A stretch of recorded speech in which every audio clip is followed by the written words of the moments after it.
Assalamualaikum warahmatullahi wabarakatuh. Abdu Oromo Khusus Kamamehira. Abdu Oromo Khusus. Assalamualaikum.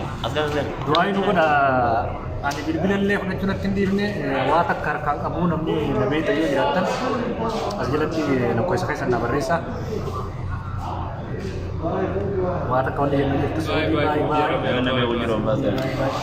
Ya ada kena dalam gitu. Ono Pak. Assalamualaikum warahmatullahi wabarakatuh. Video kayak Reza. Jadi Reza jaan Milaga thala. Milaga thala rai. Kalau begitu orang buyara insyaallah berbiye. Buyara tayar numbota dengan hasil Assalamualaikum warahmatullahi wabarakatuh. Subhan. Muncul bisa like share. Asman waktunya cuma satu ini TikTok yang lebih tan Abdu Sanji Jawar aja dulu. Share borak. Mungkin kia Abdu Oromo post tidak bari itu ayo kita video kan Asman dan Facebook kan ada bisa ada. Kan lo gas borak. Sisa Like share dia. udah. Maka semua Like share nunggu dah namun ini nunggu ada semua kan itu bisa berbana. Bye. Sana like share. Mama kalau message aja stories tak boleh ya. Itu cuma jadi tema dengan enggak Rabbi kita.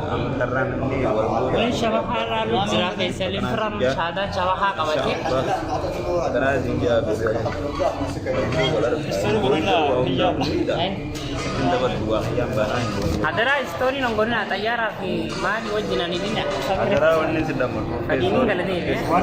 story nanggone na verda story nanggone bari itu atuma na boy mala verda bakma story nanggone التليجرام تسجل جملة أجمع نفوذ musa dambalo letti ma جوالك اللي ياخذ شاف اللي ياخذ أسمع كمبيوتر واتك نلو كيجي نجري ما لك جي ده في أكاتا تيو ميشا سندجة فوتو مالا مالي فيديو خنا شير بداتي بني assalamualaikum warahmatullahi wabarakatuh dia kami شير ناقو ده هذا Share borak.